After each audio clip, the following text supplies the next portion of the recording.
안녕하세요. 슬기짱쌤과 함께하는 슬기로운 국어의 슬기짱 선생님입니다. 오늘은 우리 미래행 교과서 86쪽부터 88쪽까지 진도 나가도록 할 건데요.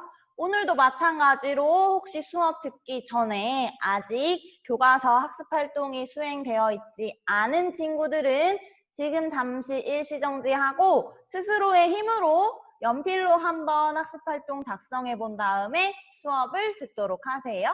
그러면 우리 본격적으로 86, 87쪽에 있는 글을 읽고 88쪽 학습활동 수행해 보도록 하겠습니다.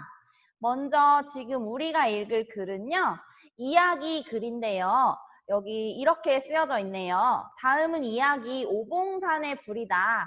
잘 읽고 줄거리를 요약하여 만화로 그려보자 라고 나와 있습니다. 지금 우리가 앞서서 읽었던 글들은 설명문 그리고 주장하는 글이었어요. 그런데 이번에 읽게 될 글은 이야기 글이죠.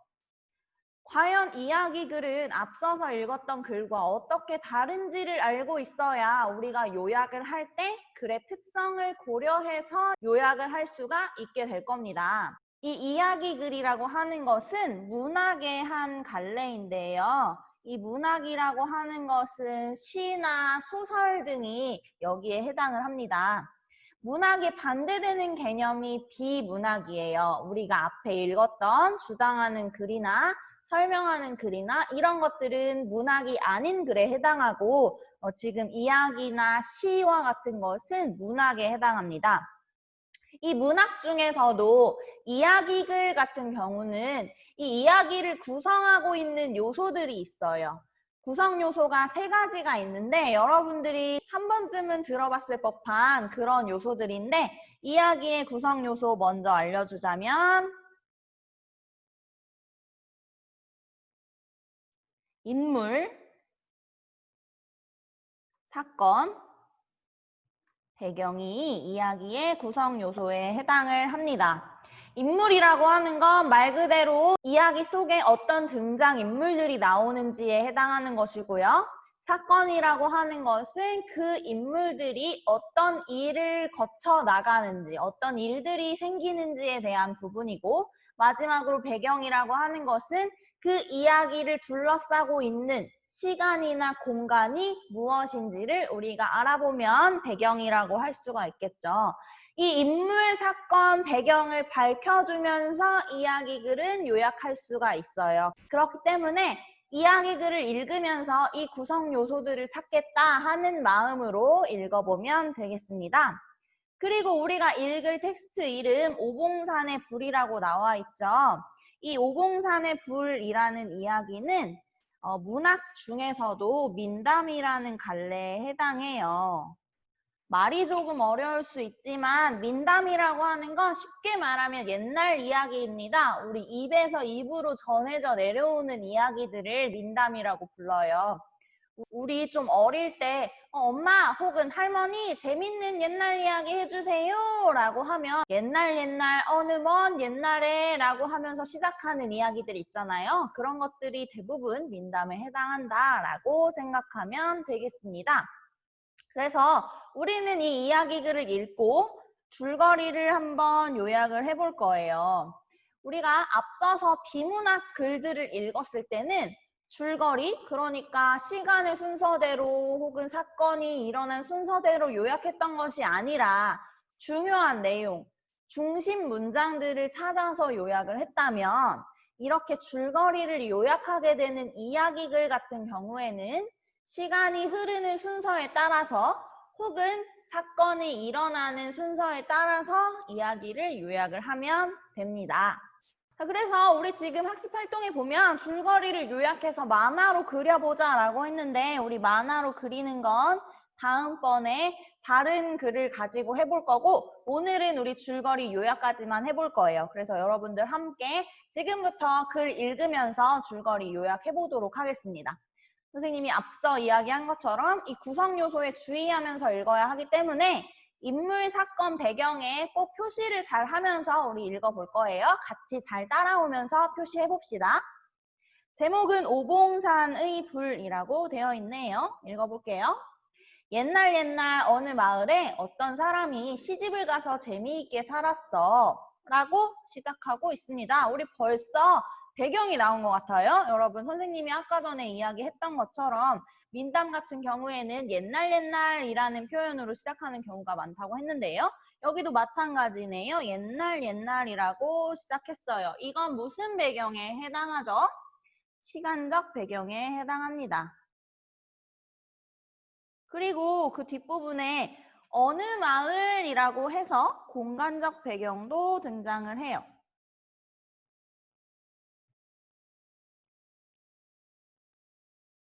그런데 우리 이렇게 입에서 입으로 전해져 내려오는 민담은 이런 특성을 가지고 있어요. 시간적 배경과 공간적 배경이 불분명합니다. 정해져 있지가 않고 그냥 어느 마을 그리고 그냥 옛날 이렇게 해서 정해져 있지 않은 불특정한 그런 배경을 가지고 있다는 것이 민담의 특성이고요.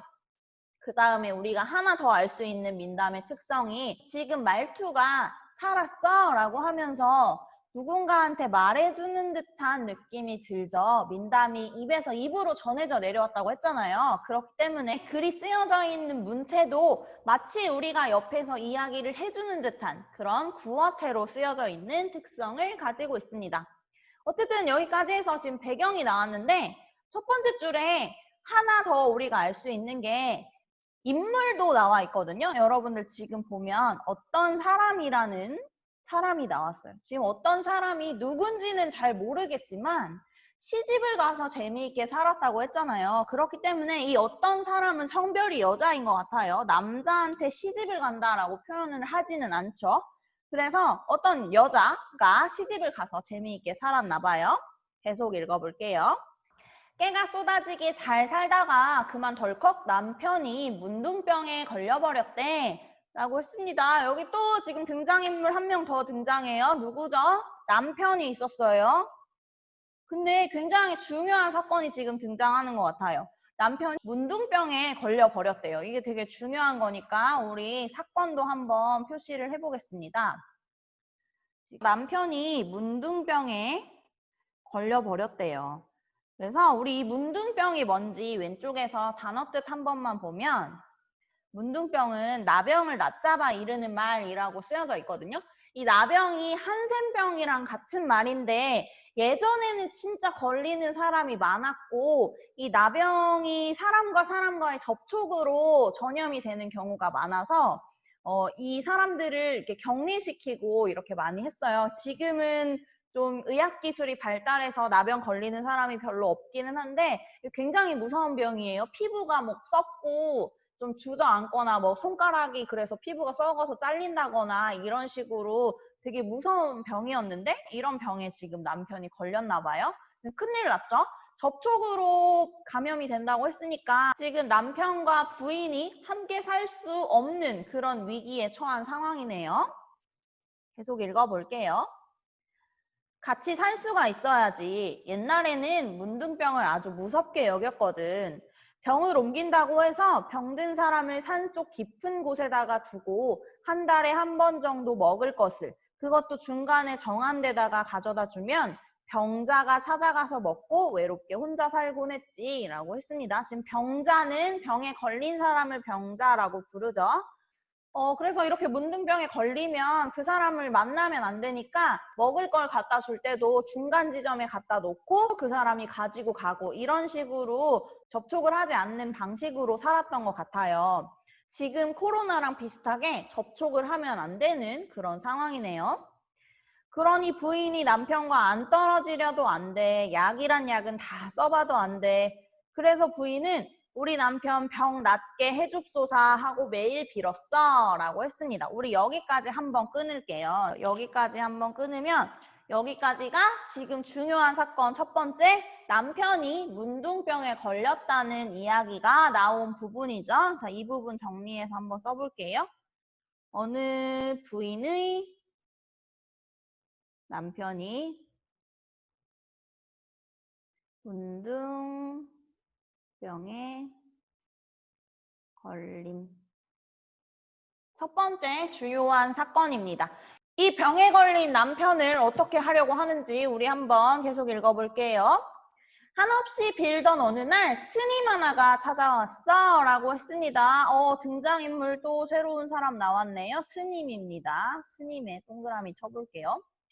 또 어느 날이라는 배경도 나왔네요. 역시나 시간적 배경 불분명합니다. 부인 정성이 지극하여 내가 당신 남편 살 도리를 가르쳐 주리다. 5개의 봉우리가 이어진 오봉산에다 불을 켜놓고 남편을 찾아가시오. 그것도 100날 안으로 해야 합니다. 그러기만 하면 낫습니다. 라고 했어요. 지금 스님 하나가 찾아와서 남편이 나을 방법을 지금 알려줬네요. 우리가 주요한 사건이니까 한번 표시를 해볼게요. 자, 스님 하나가 찾아와서 남편을 살릴 방법은 오봉산에다 불을 켜놓고 남편을 찾아가면 낫는다고 했는데 기한이 언제였죠? 100날 안으로 라고 했어요. 100일 안에 오봉산에 불을 켜놓고 남편을 찾아가면 남편이 낫는다고 스님이 알려줬네요. 굉장히 주요한 사건이라서 표시를 많이 했습니다. 그러니 부인의 귀가 번쩍 뜨일 것이 아니겠는가? 스님, 오봉산은 어디 있는가요?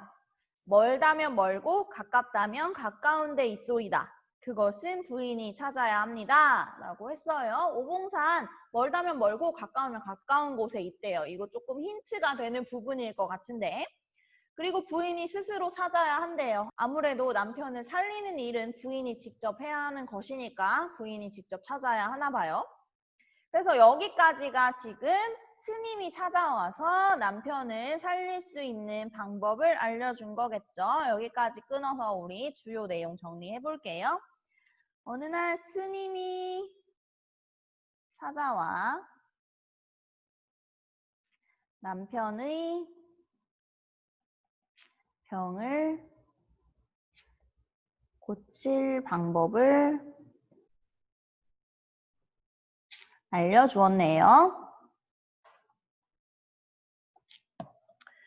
그래서 깊은 산에 가서 오봉산을 찾아다녔는데 아무리 찾아다녀도 오봉산이란 곳은 없어 라고 했어요. 지금 공간적 배경 하나 더 등장했네요. 깊은 산입니다. 깊은 산에 가서 아무리 찾아다녀도 오봉산이 없었나 봐요. 조선팔도 다 다녀도 삼봉산은 있는데 오봉산은 없어. 백날은 바짝바짝 다가오고 그러다가 내일이면 100날이 되는 날에 이렇게 떨어져서 살 바에는 남편 옆에 가서 죽자 하고 남편을 찾아갔어 라고 했어요. 지금 100일 동안 찾아야 되는데 오봉산을 계속 못 찾으니까 결국 남편이 이렇게 병을 고치지 못하면 죽을 것 같으니 떨어져 있을 바에야 남편을 만나러 가서 옆에 가서 같이 죽자 하는 마음으로 남편을 찾아갔나 봐요. 지금 99일째 되는 날이었죠. 내일이 100일이라고 했으니까. 죽을 각오를 하고 찾아간 것이지. 가다 보니 100날째가 되었는데 아직 해가 있어서 바삐 같지? 라고 했어요. 지금 100날째가 되었네요. 100일 안에 찾으라고 했는데. 그러다가 해질녘이 되었어. 해가 넘어가기 전에 남편 곁으로 가야 하는데 남편이 있는 암자 근처에 가서 그만 쓰러졌어. 조금 남았는데 조금만 더 가면 죽어도 같이 죽을 수 있는데 이제 더 갈 수가 없게 된 거야 라고 했습니다. 이 부인이 너무 지금 지친 상황이네요.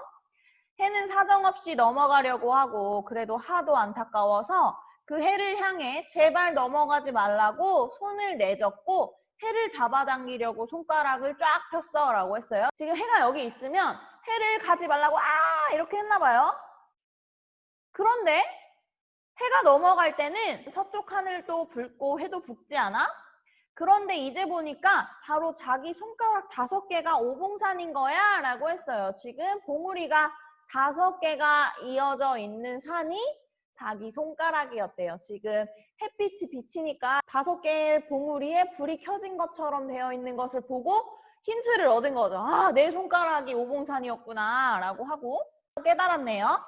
약간 말이 안 되는 것 같긴 하지만 옛날 이야기이니까 좀 허술한 부분이 있을 수도 있어요. 아, 내 손가락이 오봉산이구나 라고 깨달았습니다. 굉장히 주요한 사건이죠. 자기 손가락 5개가 오봉산이라는 것을 깨달았어요. 자, 이 부분에 주요 사건으로 표시를 하고 우리가 여기까지 끊어서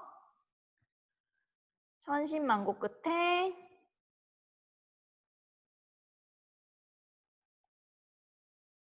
오봉산을 찾음이라는 주요 사건을 정리를 해보겠습니다. 이 천신만고는 사자성어죠. 1000개의 매움과 10,000개의 고통이라는 뜻인데 아주 힘들게 노력을 하다가 오봉산을 찾았다는 뜻이에요. 지금 산이란 산은 다 찾아다녔는데도 오봉산을 못 찾아서 기운이 막 다 없어질 정도로 막 가다가 결국에 오봉산을 찾은 거니까 이렇게 정리를 해봤어요. 그래서 당장 부싯돌을 찾아 성냥으로 불을 켜서 손가락 5에다가 불을 붙이고 기운을 내서 암자를 찾아갔어 라고 했어요. 너무 뜨거웠을 것 같아요. 부인은 오봉산에 불을 붙이려고 항상 부싯돌과 기름을 가지고 다녔지. 그래서 남편이 있는 암자를 찾아가니까 남편이 목욕하다가 나오는데 그 순간에 병이 싹 나았대 라고 했어요. 손가락에 불 붙은 거 보니까 갑자기 병이 나았나 봐요. 옛날 이야기니까 살짝 거슬하죠. 그래서 지금 공간적 배경 하나 더 등장했습니다. 공간적 배경, 남편이 있는 암자에 찾아갔네요. 암자에 찾아가서 불 붙인 손을 보여주니까 남편의 병이 싹 나았어요. 여기도 우리 주요 사건으로 표시를 해볼게요. 손가락 5에다가 불을 붙이고 남편이 있는 암자를 찾아가니까 병이 싹 나아버렸네요. 여기까지 표시하면 될 것 같아요. 그냥 좋아 죽겠지라고 했습니다. 지금 여기까지 또 주요한 사건, 부인이 남편을 낫게 하려고 자기 손가락에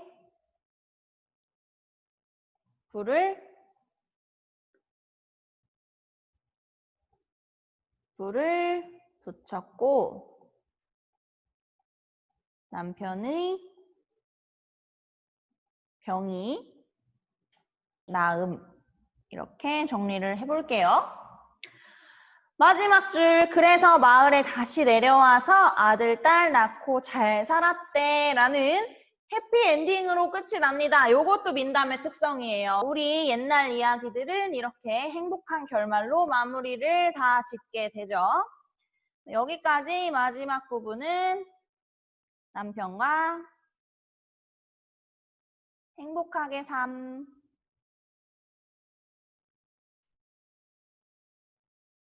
이라고 정리를 해볼게요. 우리 이렇게 해서 오봉산의 불이라는 이야기 글도 읽어봤어요. 여러분들이 읽으면서 힌트를 조금 얻었는지 모르겠지만 우리 지금 요약하기 하고 있는데 이야기 글을 요약할 때는 인물, 사건, 배경에 집중을 해서 어떤 인물이 있고 그 인물이 어떤 배경 안에서 어떤 일들을 겪어 나가는지를 잘 표시를 해놓으면 그것을 위주로 요약을 하면 돼요. 우리 지금은 선생님과 여러분들이 함께 연습을 하고 있지만 이 수업을 다 마치고 나서 요약하며 읽기를 다 끝내고 나면 여러분 스스로 한번 해보는 연습을 할 거니까 아, 이야기 글은 인물, 사건, 배경이라는 구성 요소가 있기 때문에 그런 것에 주목해서 요약해야 하는구나 라는 힌트를 꼭 얻는 시간이 되었으면 좋겠어요. 뒤로 넘어가서 우리 학습활동 수행해 보도록 하겠습니다. 역시 그래서인지 이야기의 구성 요소를 정리하라고 학습활동이 나와 있습니다. 이야기의 구성 요소는 인물, 사건, 배경이라고 했고 왼쪽에 역시나 인물과 배경과 사건이 나와 있네요. 지금 인물 같은 경우는 다 정리가 되어 있죠. 3명의 인물이 나왔어요. 부인과 남편과 스님입니다. 이 3명 말고는 아무도 나오지 않은 단순한 이야기였네요. 그리고 배경은 옛날이라고 나왔으니까 교과서에서 옛날이라고 정리를 했어요. 요거는 시간적 배경에 해당한다면 공간적 배경으로는 일단 어느 마을이라고 했었죠. 그 다음에 이 부인이 오봉산 찾으려고 깊은 산을 돌아다녔다고 했고요. 마지막으로 부인이 손가락에 불을 붙이고 찾아간 곳은 남편이 있었던 암자였네요. 이렇게 공간적 배경은 약간 이동이 있었습니다. 그 다음에 사건. 사건은 우리가 한번 다시 정리를 하면서 떠올려 보면 주요한 사건이 뭐냐면 첫 번째, 남편이 일단 병에 걸린 게 중요해요. 부인과 남편이 결혼해서 살고 있었는데 문둥병에 걸린 게 주요한 사건이죠. 왜냐하면 이 부부에게 굉장히 큰 시련이 닥친 거예요. 문둥병에 걸렸는데 어떻게 하나 둘이 떨어져서 살고 있었는데 갑자기 어느 날 스님이 찾아왔죠. 스님이 찾아와서 당신 남편 구할 수 있는 방법 알려줄게. 오봉산에다가 불을 붙이고 당신 남편을 찾아가면 돼. 이렇게 이야기를 했죠. 하지만 오봉산이 손가락이라고는 말을 해주지 않았어요.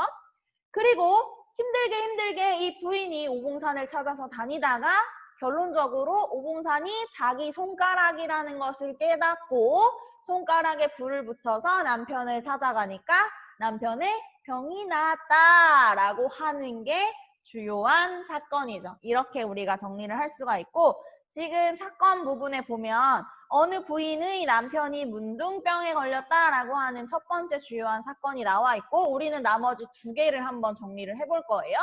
자, 병이 걸렸는데 두 번째 주요한 사건은 그 병에 낫는 방법을 스님이 알려준 거죠. 스님이 찾아와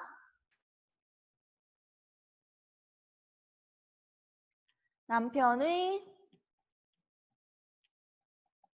병을 고칠 방법을 알려주었다.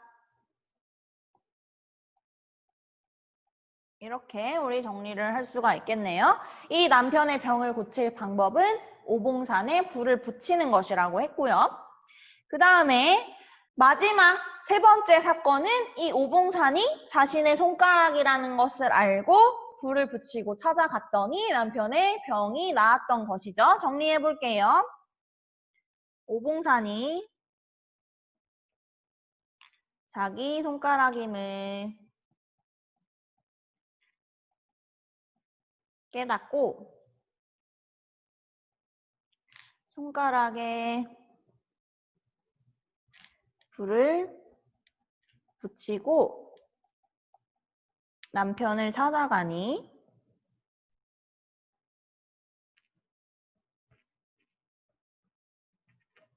병이 나았다. 이렇게 정리를 할 수가 있을 것 같습니다. 자, 우리가 주요한 사건을 정리를 했는데 이야기글을 요약을 할 때는 주요한 사건 요 세 개만 딱 쓰는 게 아니라 세 개가 자연스럽게 연결되도록 주요 내용들을 조금 덧붙여서 적어주면 좋을 것 같아요. 우리 같이 해볼 거예요. 그 다음에 마지막으로 이 이야기의 주제를 정리를 해보라고 했는데 이 이야기가 결국 말하고자 하는 건 뭘까요? 남편이 병에 걸렸고 나았어. 가 끝이 아니라 그 병에 낫게 하기 위해서 이 부인이 굉장히 노력을 했잖아요. 그러니까 결국 보여주고 싶었던 것은 부인이 그만큼 남편을 사랑했구나. 부인이 그만큼 지극정성으로 노력을 했구나 라는 걸 알려주고 보여주기 위해서 이 이야기를 만들었다고 할 수가 있겠죠. 그래서 주제를 정리를 하면 남편에 대한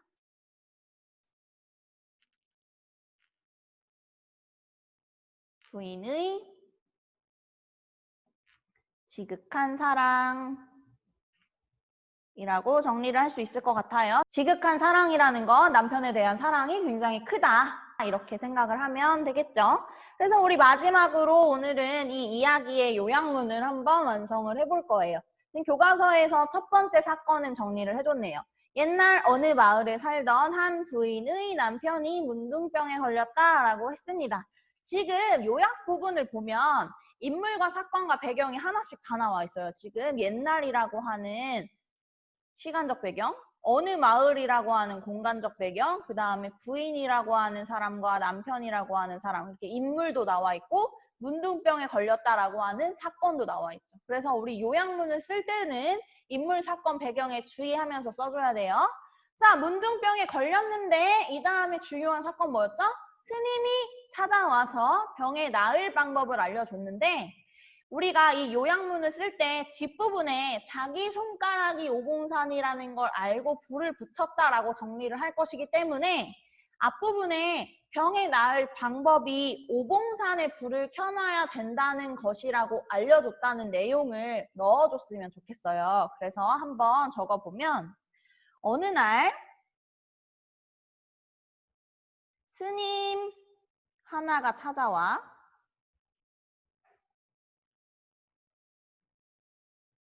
백날 안으로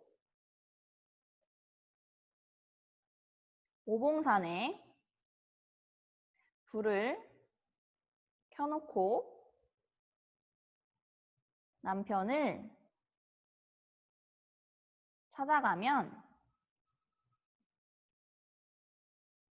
나을 것이라고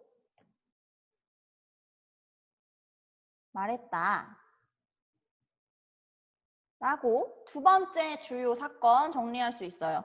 지금 스님 하나라고 하는 인물 나왔고요. 어느 날이라고 하는 시간적 배경 나왔고요. 그 주요한 사건 백날 안으로 오봉산에 불을 붙여서 찾아가면 남편이 나을 것이다 라고 말했다 라고 했어요. 그래서 다음 주요 사건은 부인이 정말 애를 쓰고 애를 쓰다가 오봉산을 못 찾아서 돌아가는 과정에 오봉산을 발견을 한 거죠. 자기 손가락이었다는 거. 그래서 우리가 정리를 해보면 우선 이 부인이 남편을 살리기 위해서 노력을 했다라고 하는 내용이 하나 들어가면 좋을 것 같아요. 100일째 되는 날에 결국에는 오봉산을 찾게 된 거잖아요. 그래서 부인이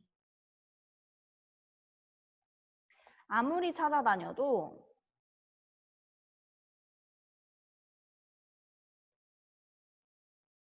오봉산을 못 찾아서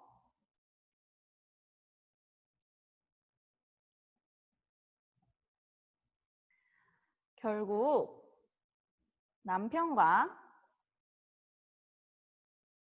함께 죽을 각오를 하고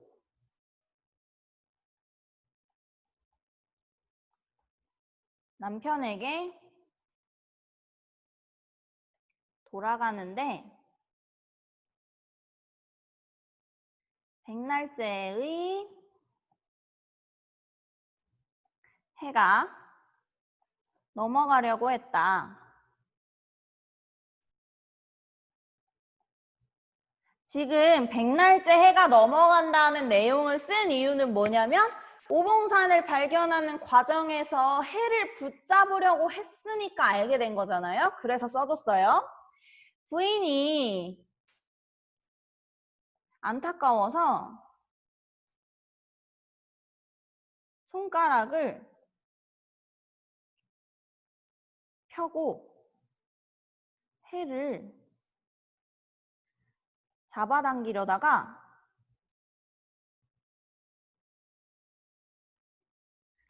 자기 손가락 5개가 오봉사님을 깨닫죠. 그래서 결론적으로 어떻게 됐죠? 남편을 찾아가서 남편의 병이 나았죠.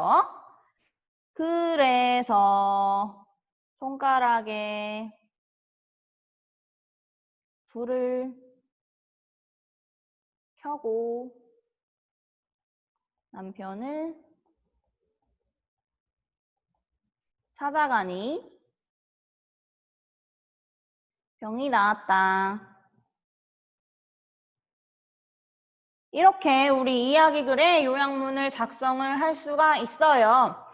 그런데 지금 중간에 쓴 부분 있잖아요. 부인이 찾아다니려다가 못 찾아서 어쩌고저쩌고 손가락으로 해를 잡아당기려고 했다. 이 부분은 살짝 부수적인 느낌이 들 수도 있지만 이걸 그냥 빼고 오봉산에 불을 켜놓고 찾아가면 나을 것이라고 했는데 결론적으로 자기 손가락이 오봉산이라는 걸 깨닫고 남편을 찾아갔더니 나았다라고 하면 그 얼마나 노력했는지, 부인이 얼마나 힘들게 오봉산을 찾았는지 그 과정이 잘 드러나지는 않죠. 그래서 이렇게 이야기의 요약문을 쓸 때는 주요한 사건을 놔두고 그 사건들에 덧붙이면 좀 설명이 풍부하게 된다라고 하는 부분을 추가해서 이야기를 완성하면 요약문이 좀 매끄럽게 완성이 될 것 같아요. 우리가 이렇게 해서 오늘은 이야기글의 요약문을 한번 작성을 해봤어요. 다음 학습 활동이 이 이야기 글을 만화로 그려보자 라고 하는 학습 활동인데 우리 이야기글 요약해서 만화로 그리는 학습 활동은 다음번에 여러분들 과제로 한번 해볼 거니까 오늘은 연습을 한번 해봤다라고 생각하면 될 것 같고요. 이야기글 요약할 때는 꼭 인물, 사건, 배경에 집중해서 읽으면 된다라고 생각하면 될 것 같고 이야기글 요약하는 거 난 글로 쓰기 조금 힘들다라고 하면 이야기를 한번 읽은 다음에 내가 말로 한번 해보는 거예요. 한번 쭉 듣고 나서 내 말로 바꾸어서 말했을 때 내가 꼭 설명해줘야 하는 중요한 사건들은 무엇이었는지를 한번 떠올려 보고 글로 쓰면 좀 더 훌륭한 요약문을 만들 수 있을 거예요. 우리 다음 시간에는요. 교과서 90, 91쪽이랑 94, 95쪽 이렇게 학습 활동 해보도록 할 거니까 여러분들 미리 연필로 작성해보는 거 잊지 말고요. 오늘도 정말 수고 많았습니다. 구독과 좋아요 부탁해요. 안녕.